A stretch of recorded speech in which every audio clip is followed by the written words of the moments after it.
Hello. It's been a while, but yeah, this is Let's Play Sword of Mana, and as you can see, I'm the best at this. Now, I'm just abusing the best status. Well, not abusing, but using it, because it makes grinding a lot easier. See how I one-shotted that guy? Let's see. Yeah, nothing too special, but I do want to explain during this episode how level ups work. Once you level up, it appears in your menu.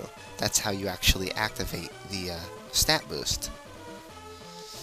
So as you can see, you can choose a different type to level up. You have Warrior, Monk, Magician, Sage, Thief, and Random. Warrior is for defense, Monk is for offense, Magician is for intelligence, Sage type is for the magic defense, Thieves for agility, and Random distributes the stats that you normally get randomly. As you can see, I've already leveled up the Sage type a couple of times. That's because I want to take the Sage class change.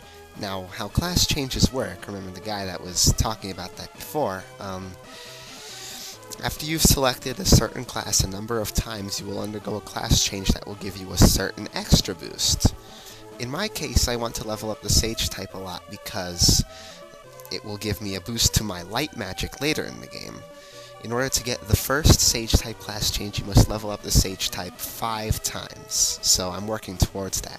But you don't want to level it up exclusively because you'd be defenseless in all of your other stats, so you don't have to level it up 5 times in a row, you just have to level it up 5 times total, so that's all you gotta do there. So yeah, I think I'll be fine now, so I'll just level that up now. And oh, another thing, Papoy's notebook, remember that? If you're following along with this, that brown thing there is the armory, by the way. Geez, that's how many I killed already?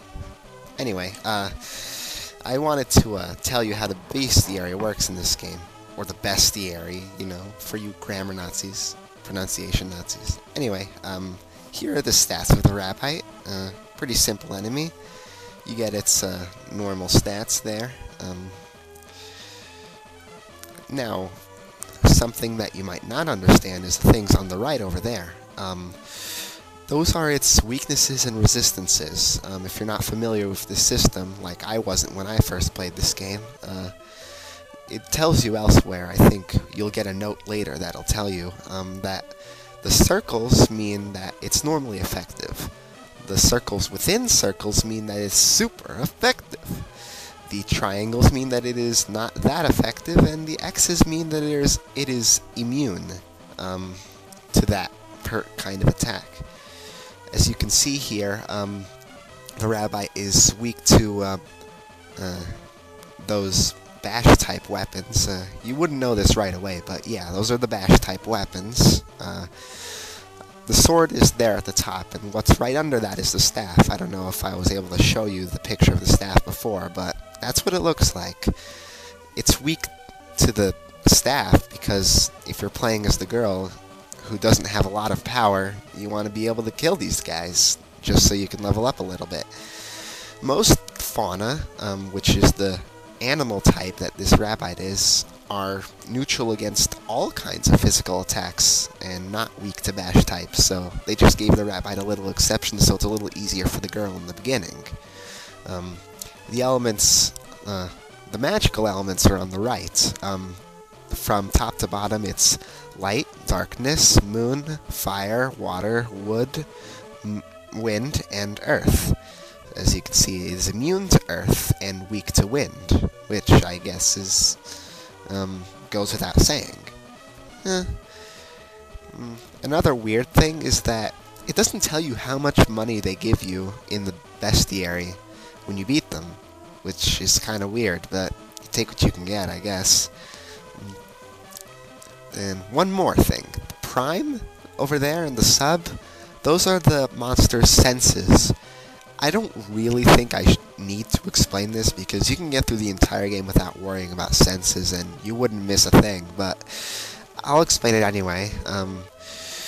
There are 3 The three main senses are smell, sight, and hearing. As you can see, the rabbit specializes in smell and does not have a secondary sense. But that means that the way senses work is that that's how they detect you during battle. For example, if an enemy had sight sense, it would go after you as soon as it saw you. If it had hearing sense, it would go after you as soon as you got close to it, and so on and so forth. The senses also work together with the those items that I got from cutting the grass before. The Tonestone, the Potent Posy, and those kinds of items. If you put them down, you lure enemies of certain senses to them so that you can pick them off all at once.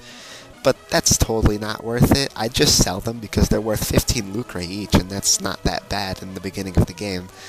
If you want to, farm them, be my guest, So, that's how the Bestiary works. It just tells you the main areas here. It says I'm on the path to Topple, but the path to Topple isn't actually on the map. It's not important enough. By the way, the Amigo list, if you're playing this game on an emulator, there's no way you'll be able to take advantage of this. What happens is, if you had a friend who had Sword of Mana on their Game Boy Advance, and you'd link them together with a link cable, you'd be able to get their data onto your game. And when you do that, you'd get a special item called the Amigo Whistle, which would summon them in battle, and they do some amount of damage. The more Amigos you have, the more damage the Amigo Whistle does. You can also only use the Amigo Whistle once per in-game day, which cycles around as you move through screens. So that's the gist of that. So that's how all that works. Yeah. See, it's so easy beating enemies with the best status. I hardly need to combo even. Okay. So, I just wanted to test out this setup right now. I don't think I'll get through any plot today. Just make sure you talk to this woman here. She says something different because I already talked to her by mistake. Sorry, but you'll need to talk to her in order to progress with the plot. But there's one more thing you need to do with the progress with the plot, and that's something I will tell you next time. So, I hope you've enjoyed this little tutorial episode, and I hope to get back to the plot next time, and until then, adios, amigos.